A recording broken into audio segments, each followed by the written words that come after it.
ان کے 1000 سال ختم ہوئے تو 11ویں صدی میں سیکنڈ ملینیم شروع ہوا، جو پہلی صلیبی جنگیں ہوئی، لاکھوں مسلمان قتل کیے. صرف یروشلم کے اندر اتنا خون بہایا کہ خود ان کے ہسٹورینز لکھتے ہیں کہ جب ان صلیبیوں. السلام علیکم سامعین، ڈاکٹر اسرار احمد صاحب کے مزید بیانات سننے کے لیے ہمارے چینل صدائے ایمان کو سبسکرائب کیجیے. سے فوجیں چلیں گی، سیاہ علم برآمد ہوں گے اور کوئی طاقت انہیں روک نہ سکے گی، ان کا منہ پھیر نہ سکے گی، یہاں تک کہ وہ ایلیا حضور کے زمانے میں یروشلم کا نام تھا، یہاں تک کہ ایلیا میں جا کر نصب ہو جائے. گویا کہ یہ جو ہمارے ہاتھ سے نکلا ہے قبضے سے، پہلے بھی عربوں کے ہاتھوں سے نکلا تھا بیت المقدس، یروشلم عرب واپس نہیں لے سکے تھے. کرد خون صلاح الدین ایوبی اس نے واپس لیا. عربوں میں دم نہیں رہا تھا، عیاشیوں کی وجہ سے کھوکھلے ہو چکے تھے. میں تجھ کو بتاتا ہوں تقدیر امم کیا ہے، شمشیر و ثنا اول، طاؤس و رباب آخر. یہی وجہ ہے کہ تقریباً 20 صدی کے بعد ان کی حکومت ختم. آسمارا حق مودر خون میں بھارت برزمین برزوال ملک مستعصم امیر المومنین. یہ ہوا کہ نہیں ہوا؟ جبکہ آئے ہیں تاتاری ہورڈ اور جنہوں نے کہ آخری خلیفہ بنو عباس اسے محل میں سے نکالا، ایک کھال کے اندر لپیٹ کر اور اپنے گھوڑوں کے سوؤں تلے کچل دیا. عرب معزول کر دیے گئے تھے، لیکن اب دوبارہ عربوں کو جب سہارا ملا ہے، لیکن اب بھی انہوں نے کہیں اسلام قائم نہیں کیا. کوئی روس کا غلام رہا، کوئی امریکہ کا غلام رہا، کسی نے اس کا ساتھ دیا، کسی نے اس کا ساتھ دیا. تہذیب ہے تو مغربی، تمدن ہے تو مغربی، وضع میں تم ہو نصارہ تو تمدن میں ہنود. یہ مسلمان ہیں جنہیں دیکھ کے شرمائے یہود. یہی معاملہ جب ان کا ہوا تو اب اللہ تعالیٰ کی طرف سے ان کے اوپر وہ عذاب کی بھٹی گرم ہونے والی ہے. لیکن اس کے بعد پھر یہاں سے جائیں گے وہ جو ان کی مدد کریں گے، اور یہ ایلیا کو واپس لینے والے، یہ مشرق سے چلنے والے لشکر ہوں گے. یہ اسی علاقے میں جب انقلاب آ جائے گا، یہ علاقہ خراسان اور پاکستان، جب یہاں نظام خلافت قائم ہوگا، یہاں سے اسلام کی توسیع ہوگی، اور یہاں سے جانب مشرق ہند اور جانب مغرب یہ جو یہودیوں کا سیلاب آ رہا ہے، ان دونوں کا مقابلہ کرنے کے لیے انشاءاللہ العزیز، ورنہ یہ حسابتان جو ہے ایک حدیث میں جمع کرنے کی کوئی اور حکمت ہو نہیں سکتی. ورنہ تو ہندوستان پہ کئی لشکر آئے ہیں، لیکن یہ کہ در حقیقت اسی وقت جبکہ عالم عرب میں وہ بھٹی دہکے گی، اسی وقت یہاں انقلاب آ چکا ہوگا.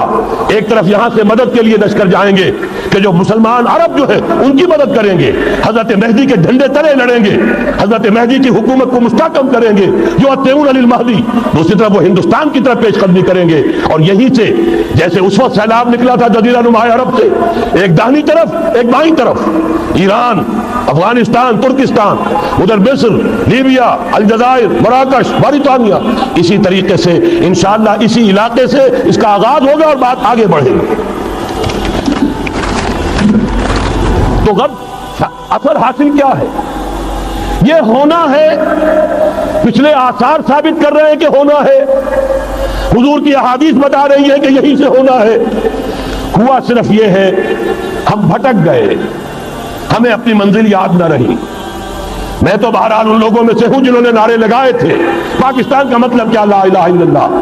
میں سن 46 میں یہاں حبیبیہ ہال میں قائد اعظم نے مسلم اسٹوڈنٹ فیڈریشن کے جس اجلاس کو خطاب کیا تھا، ضلع حصار سے جو 2 ڈیلیگیٹ آئے تھے ان میں سے ایک میں تھا. میں نے بہرحال اس تحریک میں بھی حصہ لیا ہے، ایک ننھے کارکن کی حیثیت سے لیا ہے، پھر حالات کو بدلتے اپنے آنکھوں سے دیکھا ہے. ہم کہاں سے کہاں جا پہنچے ہیں. ضرورت صرف اس بات کی ہے کہ آج ہمارا حال یہ ہے، ہماری قیادت، ہماری سیاست ان لوگوں کے ہاتھ میں ہے کہ وہ فریب خوردہ شاہی کے پلاہوں کرگسوں میں اسے کیا خبر کہ کیا ہے، تب وہ تابع جاویدانہ. ان کی تہذیب مغربی، ان کی ذہنیت مغربی، ان کی وضاقتہ مغربی، ان کا تمدن مغربی، ان کی سوچ مغربی، ان کے سارے اطوار مغربی. حضرت عمر رضی اللہ تعالیٰ عنہ قائد خلافت ہے، بیت المقدس کا محاصرہ کیا گیا، فصیل بڑی اونچی، شہر اندر سے سیلف سفیشنٹ، حملے کا راستہ کوئی نہیں، محاصرہ طول کھینچ رہا ہے، لیکن ان کے پاس رسد بھی موجود ہے، پانی بھی موجود ہے، وہ دروازے بند کر کے بیٹھے ہوئے. بالآخر اللہ تعالیٰ کی مشیت کا ظہور کیسے ہوا؟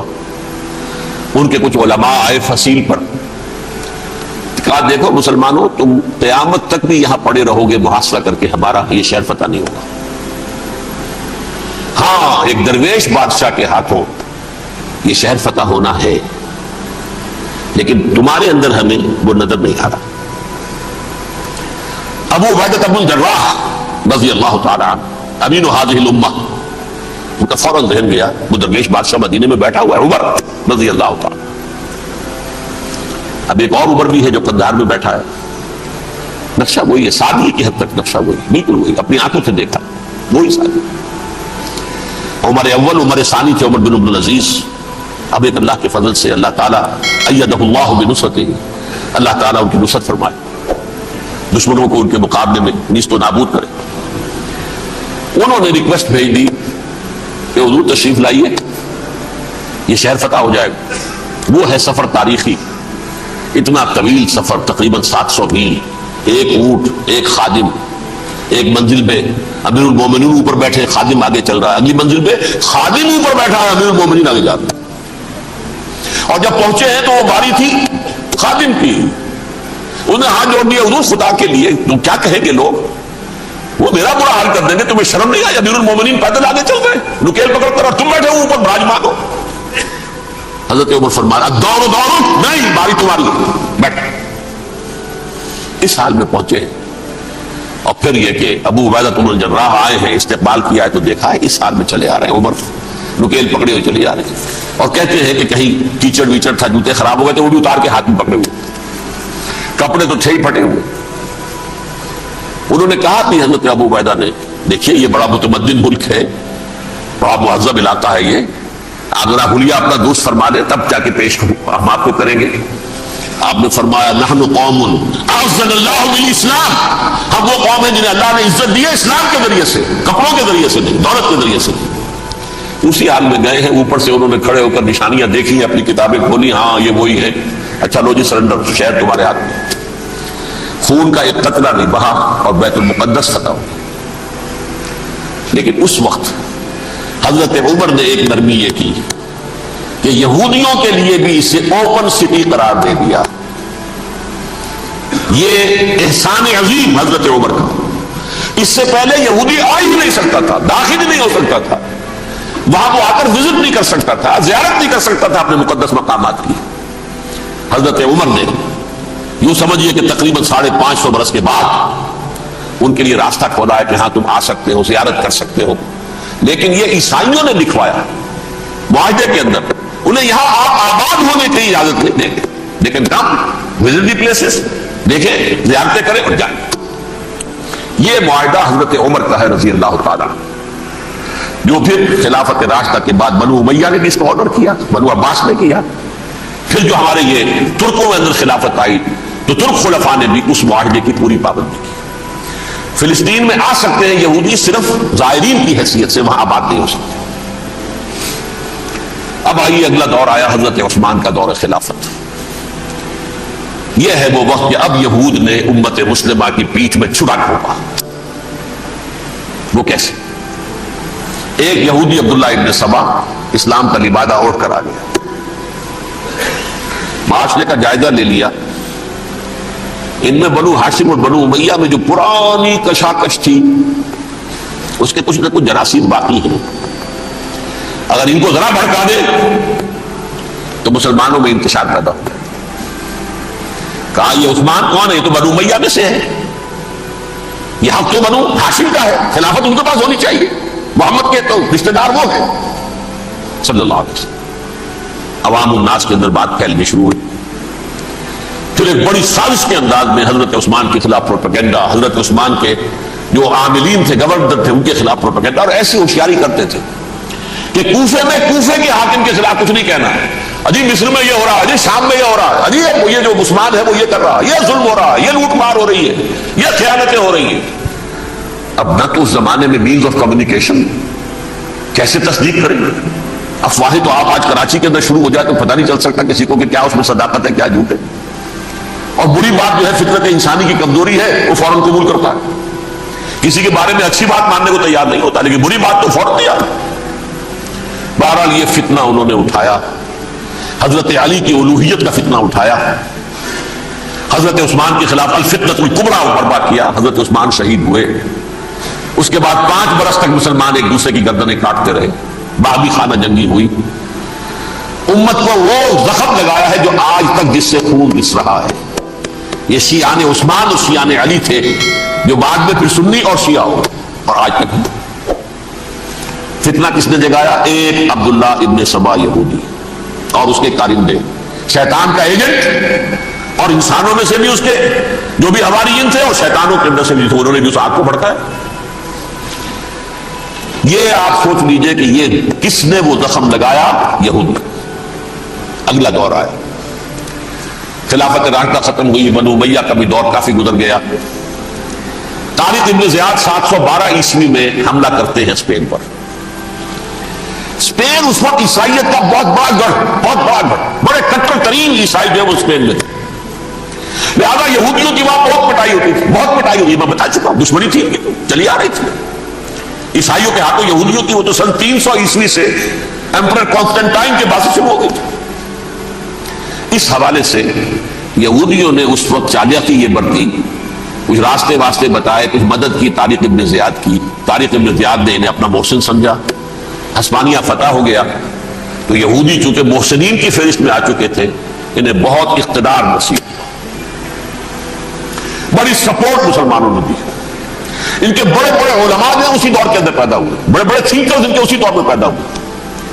بن گوریون جو کہ ایک وزیر اعظم تھا اسرائیل کا، اس نے یہ لکھا اپنی کتاب میں، Muslim Spain was the golden era of our diaspora. وہ ڈائسپورا جو 70 عیسوی سے شروع ہوا تھا اور 1917 عیسوی تک جاری رہا ہے، اس میں سے گولڈن ایرا ہمارا جو تھا وہ مسلم اسپین تھا۔ ہسپانیہ میں بیٹھ کر ہم نے عیش کیے، لیکن وہاں سے انہوں نے اور جو کچھ کیا، یہ تو داستان کے بہت سے گوشے ہیں، لیکن میں جس اسٹریٹ لائن میں چل رہا ہوں اس کے اعتبار سے ایک بات سمجھ لیجیے، وہاں بیٹھ کر انہوں نے اب عیسائیت کی پیٹھ میں چھڑا گھونپا، پروٹیسٹنٹ مذہب پیدا کیا، تقسیم کر دیا، جیسے شیعہ سنی کی تقسیم، عبداللہ ابن سبا، رومن کیتھولک اور پروٹیسٹنٹ کی تقسیم، یہودی علماء۔ ہوتا کیا تھا، ہسپانیہ کی یونیورسٹیاں ہیں، کارڈووا میں ہے، ٹولیڈو میں ہے، گریناڈا میں ہے، غرناطہ، قرطبہ، تولیتلا، اور وہاں آتے تھے لوگ، فرانس سے چلے آ رہے ہیں نوجوان پڑھنے کے لیے، جرمنی سے چلے آ رہے ہیں، اٹلی سے چلے آ رہے ہیں، تین ہی ملک قریب ترین پڑھتے ہیں سینٹرل جو یورپ کے ہیں۔ یہاں پر جو ہے وہ اسلام جو نور پھیلا رہا تھا اس سے بھی مستفیض ہوئے، جہالت کے جو ہے پردے ان کے وہ چھٹے، اس کے ساتھ ہی وہ یہودی وہاں ان کے اندر جو جراثیم داخل کر رہے تھے وہ اس عیسائیت کے خلاف بغاوت جو اس وقت دنیا میں۔ اب میں آپ کو ذرا اس جو انسانوں میں سے انسان دشمنی کا جن کا سب سے بڑا رول ہے، میں ان کی 2000 سالہ تاریخ کا آپ کے سامنے نقشہ رکھنا چاہتا ہوں۔ ان 1400 سال کا تو میں نے صرف 4 آپ کو پوائنٹس بتائے۔ موسیٰ سے عیسیٰ تک 1400 برس علیہ السلام، 2 مرتبہ عروج، 2 مرتبہ زوال، اشیریوں کے ہاتھوں پٹوائی، بابلیوں کے ہاتھوں پٹانا، گریکس کے ہاتھوں مرمت، رومنس کے ہاتھوں مرمت۔ یہ جو 2000 سال ہے، کیونکہ اب تو ظاہر بات ہے 21ویں صدی شروع ہو گئی، 20 صدیاں حضرت مسیح کو پوری ہو گئی۔ پہلی بات نوٹ کیجئے، حضرت مسیح کی پیدائش ہے سن 1 قبل مسیح۔ یہ نقطہ آپ نے کبھی سنا ہے یا نہیں؟ جب ملینیم کا سلسلہ شروع ہوا تھا پچھلے سال تو میں نے بیان کر دیا تھا کہ ایک عجیب حساب کے اندر انہوں نے غلطی کی ہوئی ہے۔ حضرت مسیح کی پیدائش ہوئی 25 دسمبر کو، سن انہوں نے شروع کر دیا، جو اس کے بعد جنوری آئی تو پہلا سال شروع ہو گیا۔ اگر جنوری سے پہلا سال شروع ہوا تو یہ 6 دن جو ہے جو اس کے پچھلے سال میں تھے، لہذا کہا جائے گا کہ Jesus Christ was born 1 year before Christ BC۔ تو 1 قبل مسیح میں حضرت مسیح کی پیدائش ہوئی۔ یہ آخری اسرائیلی نبی اور رسول۔ یہودی علماء کی مخالفت، دشمنی، سولی پر چڑھوا دینا میں بیان کر چکا ہوں۔ سن 33 عیسوی میں جبکہ حضرت مسیح کی عمر 33 برس تھی، اللہ تعالیٰ نے انہیں زندہ آسمان پر اٹھا لیا، لیکن یہودیوں نے اپنے خیال کے مطابق انہیں سولی پر چڑھوا دیا، ان کی موت واقع ہو گئی۔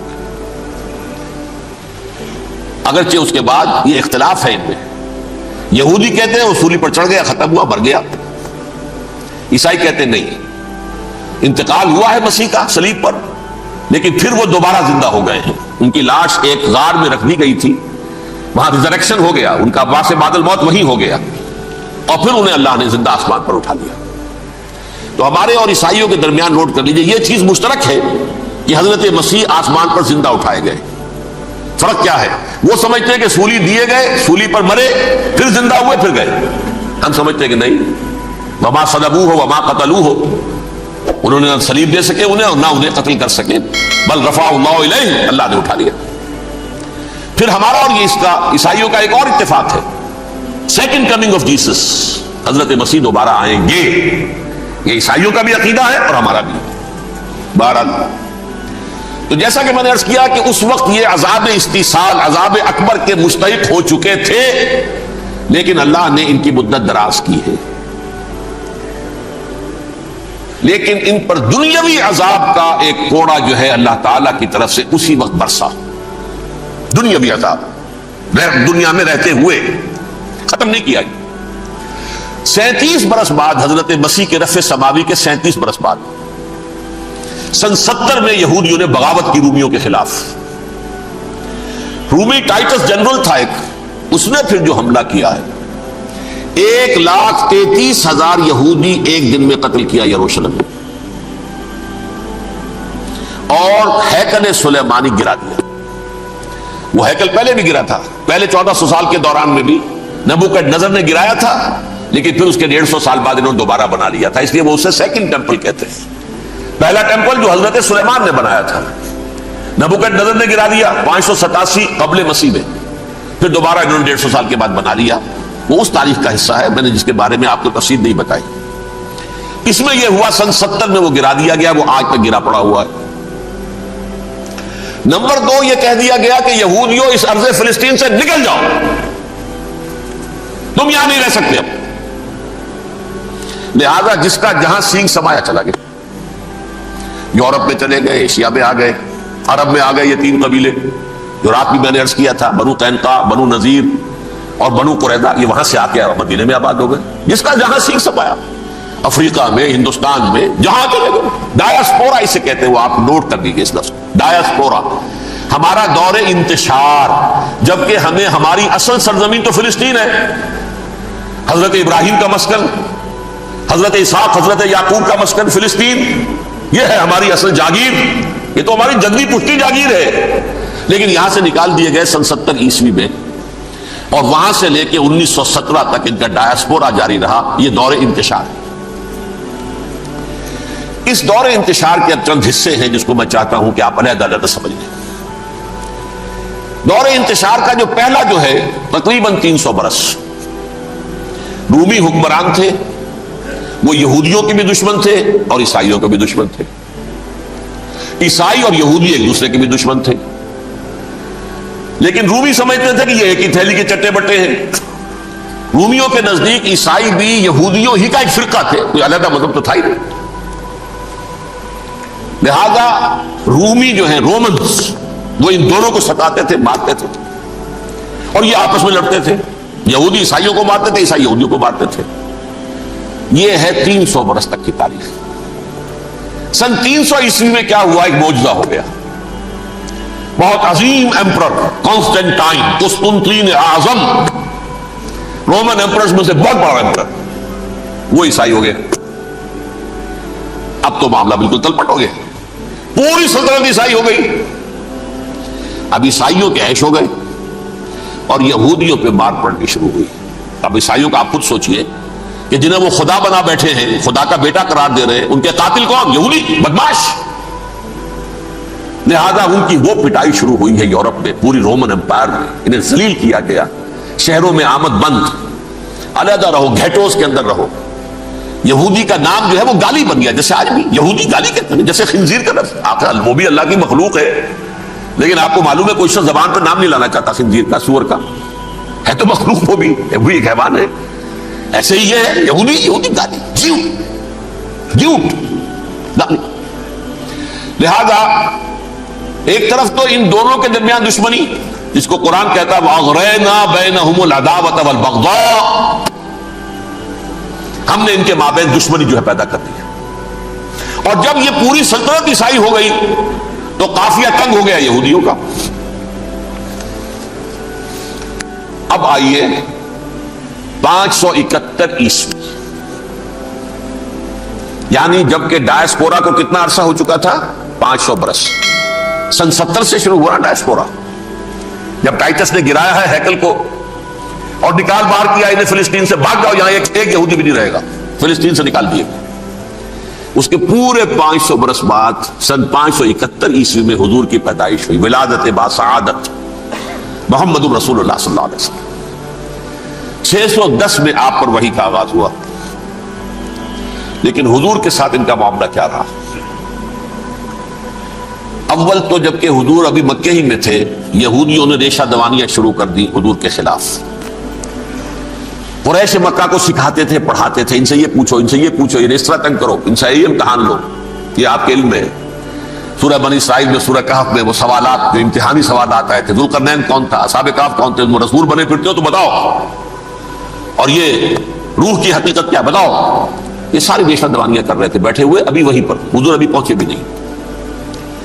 ہجرت فرما کر حضور تشریف لے آئے تو حضور نے، جسے ماسٹر سٹروک کہا جائے گا، یعنی اسٹیٹس مین شپ کا ماسٹر سٹروک، آپ نے مدینے میں آتے یہودیوں کے ساتھ پیکٹ کر دیا، جوائنٹ ڈیفنس پیکٹ آف مدینہ، کہ اگر مکے والے ہم پر حملہ کریں گے تو ہم مل جل کر ایک قوم کی حیثیت سے مقابلہ کریں گے۔ یہ میثاق مدینہ کہلاتا ہے، جس کے بہت غلط معنی پہنائے جا رہے ہیں آج کل۔ بہرحال میں موضوع میرا چونکہ یہ نہیں، میں ادھر نہیں جاؤں گا، لیکن ہوا کیا؟ ہر مرتبہ یہ خیانت کے مرتکب ہوئے، ان نے جو عہد کیے تھے ان سے پھرے، اندر ہی اندر سازش، ریشہ دوانی، حضور کی بدترین دشمنی۔ سورہ نساء کی آیت نمبر 12 میں 14 میں 13 میں فرمایا ہے، لا تزال تطلع علی خائنۃ منہم، اے نبی ہمیشہ آپ کے علم میں ان کی طرف سے خیانتیں، بدیانتیاں آتی رہیں گی، اور بار بار وہ مسلسل جنگ کی آگ بھڑکاتے تھے، قریش کو دعوت دیتے، آؤ آؤ آؤ ہم اندر سے بغاوت کر دیں گے، تم آؤ تو صحیح، ختم کریں محمد کو اور اہل ایمان کو صلی اللہ علیہ وسلم ورضی اللہ تعالی عنہم اجمعین۔ لیکن پھر جب وہ آتے تھے تو یہ دبک جاتے تھے، ان میں ہمت نہیں تھی، میدان کے مرد نہیں رہے تھے۔ کہ سورہ حشر میں ان کا نقشہ کھینچا گیا ہے، کھلے میدان میں مقابلے کی، اس کے اندر صلاحیت ہی نہیں ہے، یہ تو فصیلوں کے پیچھے سے، جیسے عورتیں کہیں دیہات میں لڑائی ہوتی ہے تو مرد جو ہے گلیوں میں لڑتے ہیں، عورتیں اوپر سے پتھر پھینکتی ہیں، بس وہ کام یہ کر سکتے تھے، من ورائے جدر، فصیلوں کے پیچھے سے، جنگ میں میدان میں نہیں آ سکتے۔ بہرحال قرآن مجید میں ہے یہ، سورہ مائدہ کی آیت نمبر 64، کلما عاقدوا نارا للحرب اطفاها اللہ، اکثر و بیشتر مواقع پر تو یہ جب آگ بھڑکاتے تھے جنگ کی، اللہ اسے بجھا دیتا تھا۔ لیکن بہرحال اس کے باوجود جنگیں ہوئی، غزوہ بدر، غزوہ احد ہوئی کہ نہیں، یہ ساری اصل شرارت میں، اور اس کے نتیجے میں حضور نے پھر ایک ایک کر کے 3 قبیلوں کو سزا دی۔ غزوہ بدر کے فوراً بعد بنو قینقاع نکالے گئے مدینے سے، غزوہ احد کے فوراً بعد بنو نذیر نکالے گئے، اور غزوہ احزاب کے بعد بنو قریظہ نکال دیے گئے۔ یہ تو میں نے آپ کے سامنے رکھ دیا صرف حضور کے زمانے میں ان کا کیا رویہ رہا، دشمن۔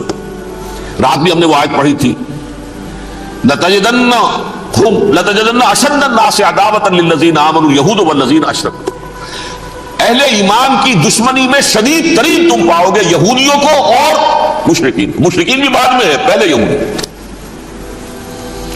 حضور کے بعد کیا ہوا اب یہ نوٹ کیجئے، یہ ان کی تاریخ کا دوسرا دور ہے۔ حضرت عمر رضی اللہ تعالیٰ عنہ کا عہد خلافت ہے، بیت المقدس کا محاصرہ کیا گیا، فصیل بڑی اونچی، شہر اندر سے سیلف سفیشینٹ، حملے کا راستہ کوئی نہیں، محاصرہ طول کھینچ رہا ہے، لیکن ان کے پاس رسد بھی موجود ہے، پانی بھی موجود ہے، وہ دروازے بند کر کے بیٹھے ہوئے۔ بالآخر اللہ تعالیٰ کی مشیت کا ظہور کیسے ہوا؟ ان کے کچھ علماء آئے فصیل پر، کہا دیکھو مسلمانوں، تم قیامت تک بھی یہاں پڑے رہو گے محاصرہ کر کے، ہمارا یہ شہر فتح نہیں ہوگا۔ ہاں ایک درویش بادشاہ کے ہاتھوں یہ شہر فتح ہونا ہے، لیکن تمہارے اندر ہمیں وہ نظر نہیں آ رہا۔ ابو عبیدہ بن الجراح رضی اللہ تعالی عنہ، امین هذه الامہ، ان کا فوراً ذہن گیا، وہ درویش بادشاہ مدینے میں بیٹھا ہوا ہے، عمر رضی اللہ تعالی۔ اب ایک اور عمر بھی ہے جو قندھار میں بیٹھا ہے، نقشہ وہی ہے، سادگی کی حد تک نقشہ وہی، بالکل وہی، اپنی آنکھوں سے دیکھا وہی سادگی۔ عمر اول عمر ثانی تھے عمر بن عبد العزیز۔ اب ایک اللہ کے فضل سے اللہ تعالیٰ ایدہ اللہ بنصرتہ، اللہ تعالیٰ ان کی نصرت فرمائے، دشمنوں کو ان کے مقابلے میں نیست و نابود کرے۔ انہوں نے ریکویسٹ بھیج دی کہ حضور تشریف لائیے، یہ شہر فتح ہو جائے گا۔ وہ ہے سفر تاریخی، اتنا طویل سفر، تقریباً 700 میل، ایک اونٹ، ایک خادم، ایک منزل پہ امیر المومنین اوپر بیٹھے، خادم آگے چل رہا ہے، اگلی منزل پہ خادم اوپر بیٹھا ہے، امیر المومنین آگے جا رہا ہے۔ اور جب پہنچے ہیں تو وہ باری تھی خادم کی، انہوں نے ہاتھ جوڑ دیا، حضور خدا کے لیے تم کیا کہیں گے لوگ، وہ میرا برا حال کر دیں گے، تمہیں شرم نہیں آئی؟ امیر المومنین پیدل آگے چل رہے، نکیل پکڑ کر تم بیٹھے ہو اوپر براجمان ہو۔ حضرت عمر فرمایا دور نہیں، باری تمہاری ہے، بیٹھ۔ اس حال میں پہنچے، اور پھر یہ کہ ابو عبیدہ بن الجراح آئے ہیں، استقبال کیا ہے تو دیکھا ہے اس حال میں چلے آ رہے ہیں، عمر نکیل پکڑے ہوئے چلے آ رہے ہیں، اور کہتے ہیں کہ کہیں کیچڑ ویچڑ تھا، جوتے خراب ہو گئے تھے، وہ بھی اتار کے ہاتھ میں پکڑے ہوئے، کپڑے تو تھے ہی پھٹے ہوئے۔ انہوں نے کہا کہ حضرت ابو عبیدہ نے، دیکھیے یہ بڑا متمدن ملک ہے، بڑا مہذب علاقہ ہے یہ، آپ ذرا حلیہ اپنا دوست فرما لیں تب جا کے پیش ہم آپ کو کریں گے۔ آپ نے فرمایا نحن قوم اعزنا اللہ بالاسلام، ہم وہ قوم ہیں جنہیں اللہ نے عزت دی ہے اسلام کے ذریعے سے، کپڑوں کے ذریعے سے نہیں، دولت کے ذریعے سے نہیں۔ اسی حال میں گئے ہیں، اوپر سے انہوں نے کھڑے ہو کر نشانیاں دیکھی ہیں، اپنی کتابیں کھولی، ہاں یہ وہی ہے، اچھا لو جی سرنڈر، شہر تمہارے ہاتھ میں۔ خون کا ایک قطرہ نہیں بہا اور بیت المقدس فتح ہو گیا۔ لیکن اس وقت حضرت عمر نے ایک نرمی یہ کی کہ یہودیوں کے لیے بھی اسے اوپن سٹی قرار دے دیا۔ یہ احسان عظیم حضرت عمر کا، اس سے پہلے یہودی آ ہی نہیں سکتا تھا، داخل ہی نہیں ہو سکتا تھا، وہاں وہ آ کر وزٹ نہیں کر سکتا تھا، زیارت نہیں کر سکتا تھا اپنے مقدس مقامات کی۔ حضرت عمر نے یوں سمجھیے کہ تقریباً 550 برس کے بعد ان کے لیے راستہ کھولا ہے کہ ہاں تم آ سکتے ہو، زیارت کر سکتے ہو۔ لیکن یہ عیسائیوں نے لکھوایا معاہدے کے اندر، انہیں یہاں آپ آباد ہونے کی اجازت نہیں دیں گے، لیکن کم وزٹ دی پلیسز، دیکھیں زیارتیں کریں اور جائیں۔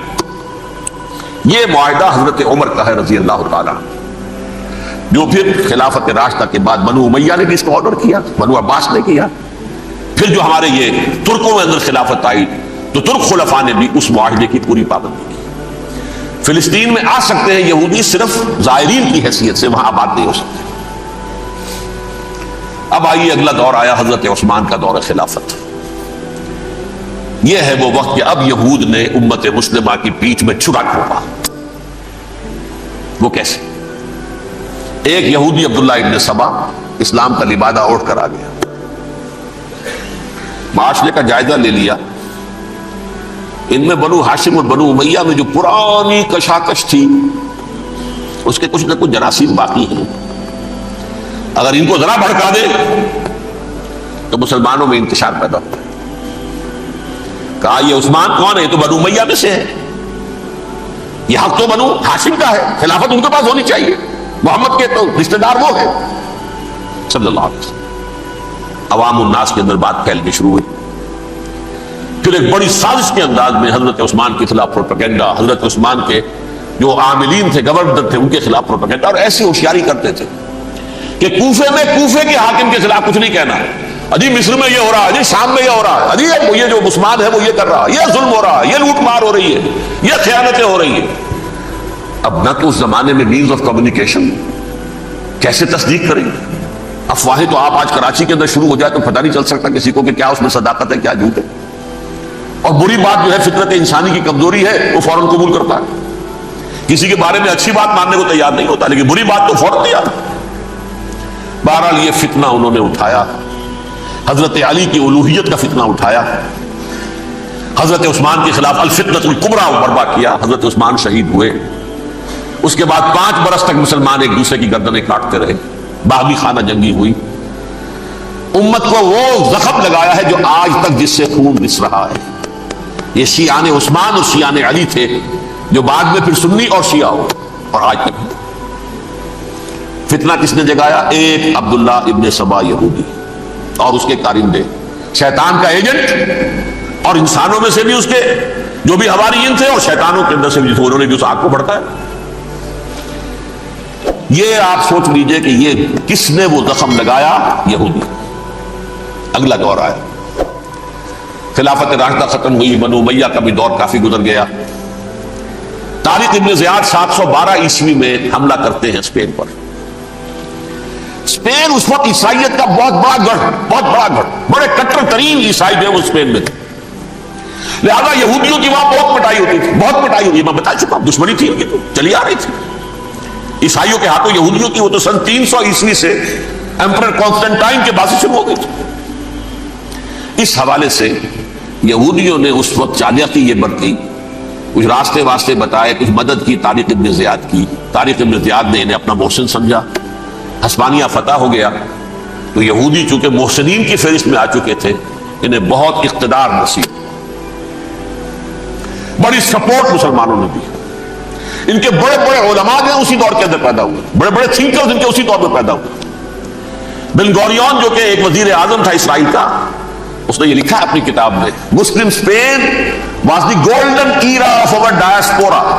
وہ ڈائسپورا جو 70 عیسوی سے شروع ہوا تھا اور 1917 عیسوی تک جاری رہا ہے، اس میں سے گولڈن ایرا ہمارا جو تھا وہ مسلم اسپین تھا. ہسپانیہ میں بیٹھ کر ہم نے عیش کیے. لیکن وہاں سے انہوں نے اور جو کچھ کیا، یہ تو داستان کے بہت سے گوشے ہیں، لیکن میں جس اسٹریٹ لائن میں چل رہا ہوں اس کے اعتبار سے ایک بات سمجھ لیجیے. وہاں بیٹھ کر انہوں نے اب عیسائیت کی پیٹھ میں چھڑا گھونپا، پروٹیسٹنٹ مذہب پیدا کیا، تقسیم کر دیا. جیسے شیعہ سنی کی تقسیم، عبداللہ ابن سبا. رومن کیتھولک اور پروٹیسٹنٹ کی تقسیم، یہودی علماء. ہوتا کیا تھا؟ ہسپانیہ کی یونیورسٹیاں ہیں، کارڈووا میں ہے، ٹولیڈو میں ہے، گریناڈا میں ہے، غرناطہ، قرطبہ، تولیتلا. اور وہاں آتے تھے لوگ، فرانس سے چلے آ رہے ہیں نوجوان پڑھنے کے لیے، جرمنی سے چلے آ رہے ہیں، اٹلی سے چلے آ رہے ہیں. 3 ہی ملک قریب ترین پڑھتے ہیں سینٹرل جو یورپ کے ہیں. یہاں پر جو ہے وہ اسلام جو نور پھیلا رہا تھا اس سے بھی مستفیض ہوئے. جہالت کے جو ہے پردے ان کے وہ چھٹے. اس کے ساتھ ہی وہ یہودی وہاں ان کے اندر جو جراثیم داخل کر رہے تھے، وہ اس عیسائیت کے خلاف بغاوت تھی جو اس وقت دنیا میں عیسائیت اس وقت تھی. پوپ کا راج تھا دنیا میں اس وقت. یورپ میں جو عیسائیت تھی اس میں ایک طرف بادشاہ تھے، لیکن بادشاہوں کی حیثیت وہاں پر یوں سمجھ لیجئے کٹ پتلیوں کی تھی. اصل قوت پوپ کے ہاتھ میں تھی. اور پوپ کو انہوں نے، جیسے قرآن نے کہا، اتخذوا احبارهم ورهبانهم اربابا من دون اللہ. چونکہ سینٹ پال نے شریعت موسوی ساقط کر دی تھی تو اب شریعت تھی ہی نہیں. پوپ کو اختیار تھا جس چیز کو چاہے حلال قرار دے دے، جس چیز کو چاہے حرام قرار دے دے. اتخذوا احبارهم ورهبانهم اربابا من دون اللہ. انہوں نے کہا سا کہ پوپ کس بلا کا نام ہے، یہ بھی انسان ہے. بات تو ٹھیک تھی نا. اصل حیثیت تو کتاب کی ہونی چاہیے، ڈیوائن بک، دی ریویلڈ اسکرپچر. لہذا یہ کتاب ہر شخص پڑھ سکتا ہے. کوئی پوپ کے باپ کو جو ہے کوئی اس کے لیے پروپرائٹری رائٹس تو نہیں ہے کہ صرف پوپ پڑھ سکتا ہے یا پادری پڑھ سکتے ہیں. ہم بھی پڑھ سکتے ہیں، ہم بھی سمجھ سکتے ہیں. یہ باتیں تھی کہ جن کو بڑھا چڑھا کر بیان کر کے اور پوپ کا اقتدار ختم کرا دیا اور توجہ مرکوز کر دی بائبل کی طرف. اب بائبل میں بڑا حصہ تو اولڈ ٹیسٹامنٹ کا ہے. نتیجہ کیا ہوا؟ یہود کی عظمت پروٹیسٹنٹس کے نزدیک مسلم ہو گئی. اصل قوم تو یہ ہے. وہ دشمنی بدلی کہ نہیں بدلی؟ موسیٰ کے امتی یہ ہے، تورات موسیٰ کو دی گئی، ابراہیم کی نسل یہ ہے. لہذا وہ جو دشمنی تھی، جو عداوت تھی کہ ہمارے خدا کو سوری چڑھانے والے ہیں یہ بدماش، اس کا ازالہ ہوا. اس پروٹیسٹنٹ مذہب کے نتیجے میں یہ میں اب آپ کو بتاتا ہوں کہ ایک نتیجہ وہ نکلا ہے جسے برٹرنڈ رسل نے بیان کیا ہے. اس کی کتاب ہے ان پریز آف آئیڈلنس، صفحہ 108. وہ لکھتا ہے دی Christians retaining the Judaic belief in a special revelation added to it the Roman desire for worldwide domination and the Greek taste for metaphysical subtleties.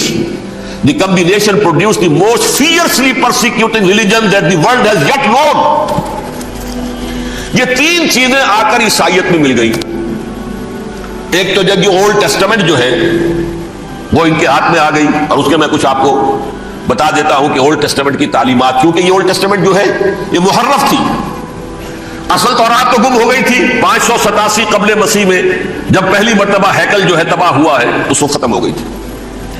اس کے کوئی 150 سال کے بعد انہوں نے یادداشتوں سے مرتب کر کے لکھی ہے، اب اس میں ان کے اپنے خیالات، اپنے امانی، اپنی توجیحات وہ شامل ہو گئی۔ لہذا میں آپ کو حوالے دیتا ہوں، اس کتاب کے اندر مظالم کی جو تعلیم دی گئی ہے، اہل کتاب نے اپنے مظالم قتل عام کے جواز کے لیے تورات میں تبدیلیاں کی اور پیغمبروں پر دہشت ناکی اور بدترین حرام کاری کے الزامات لگائے۔ سنیے، پہلا حوالہ ہے یہ گنتی باب 31 آیات 17-18۔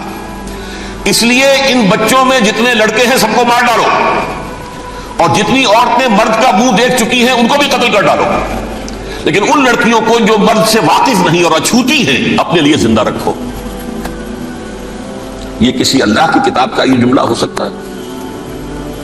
کسی ریویل بک کا؟ اور سنیے، یہ ہے استثناء ڈیوٹرانومی باب 20 آیت 16-18۔ پر ان قوموں کے شہروں میں جن کو خداوند تیرا خدا میراث کے طور پر تجھ کو دیتا ہے، کسی ذی نفس کو جیتا نہ بچا رکھنا، جیسا خداوند تیرے خدا نے تجھ کو حکم دیا بالکل نیست کر دینا۔ مرد، عورتیں، بچے، بوڑھے سب ختم۔ یہ کتاب مقدس ہے۔ اور سنیے، سموئیل باب 27 آیت نمبر 9۔ اور داؤد نے اس سرزمین کو تباہ کر ڈالا اور عورت مرد کسی کو جیتا نہ چھوڑا۔ نمبر 4، ان سب آباد شہروں کو ماں، عورتوں اور بچوں کے بالکل نابود کر ڈالا۔ کتاب استثناء باب 3 آیت 6۔ یہ ہے جو کہہ رہا ہے برٹرنڈ رسل، کرسچینٹی میں آ کر بھی 3 چیزیں شامل ہو گئی۔ ایک تو یہ باربیرین، یہ تعلیم جو ہے، اور یہ مذہب کے نام کی تعلیم، یہ کتاب مقدس کی تعلیم۔ نمبر 2، رومنز کے اندر جو ایک تمنا تھی ورلڈ ڈومینیشن کی، وہ عیسائیت کے اندر آ گئی، اس لیے کہ پوری رومن امپائر جو ہے عیسائی ہو گئی، اسے وراثت کے اندر ورلڈ ڈومینیشن کی جو ایک تمنا تھی وہ مل گئی۔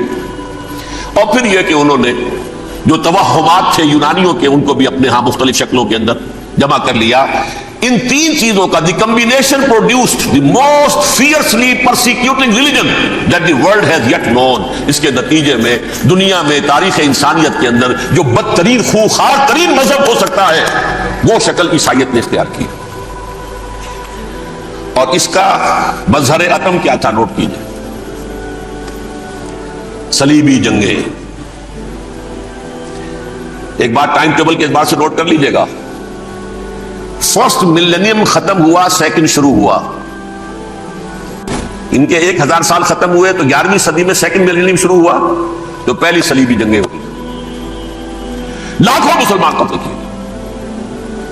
صرف یروشلم کے اندر اتنا خون بہایا ہے کہ خود ان کے ہسٹورینز لکھتے ہیں کہ جب ان صلیبیوں نے جب گھوڑوں کے ساتھ وہ چل رہے تھے گلیوں میں، تو ان کے گھوڑوں کے گھٹنوں تک خون کی ندی بہتی،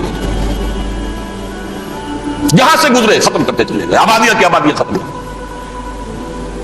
اگرچہ اس کروسیڈ میں گیہوں کے ساتھ گھن بھی پسا، یہودی بھی بہت مارے گئے۔